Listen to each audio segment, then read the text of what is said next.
আমাদের তেলের দাম শেষমেশ বৃদ্ধি হইল মাননীয় স্পিকার। বাংলাদেশে জ্বালানির কোনো ঘাটতি নাই। জ্বালানি মন্ত্রীরা যখন গণমাধ্যমে কথা বলেন তখন মনে হয় বাংলাদেশে আল্লাহর রহমতে কোনো সংকট নাই। যখন তেল নিতে যায় তখন দেখা যায় 3 কিলোমিটার লম্বা লাইন। মাননীয় স্পিকার, কাদম্বরী মরিয়া প্রমাণ করিল যে কাদম্বরী মরে নাই। আমাদের তেলের দাম শেষমেশ বৃদ্ধি হইল মাননীয় স্পিকার, কিন্তু তার আগে আমরা দেখলাম কয়েক কিলোমিটার জুড়ে লম্বা লাইন। আমরা দেখলাম মাঝরাত পর্যন্ত ড্রাইভাররা দাঁড়িয়ে আছে, তারা তেল পাচ্ছে না, কিন্তু সরকারের সেই ব্যাপারে কোনো হেলদোল নাই।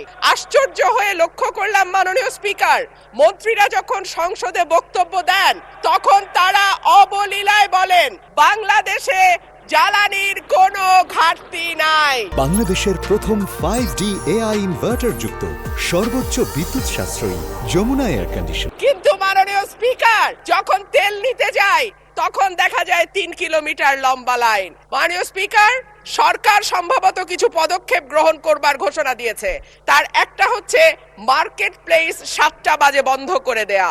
চমৎকার সিদ্ধান্ত মাননীয় স্পিকার, তবে মনে রাখতে হবে কেনা কাটা বা শপিং যেটুকু হয় সেটুকু সন্ধ্যার পরেই হয়, তার আগে হয় না।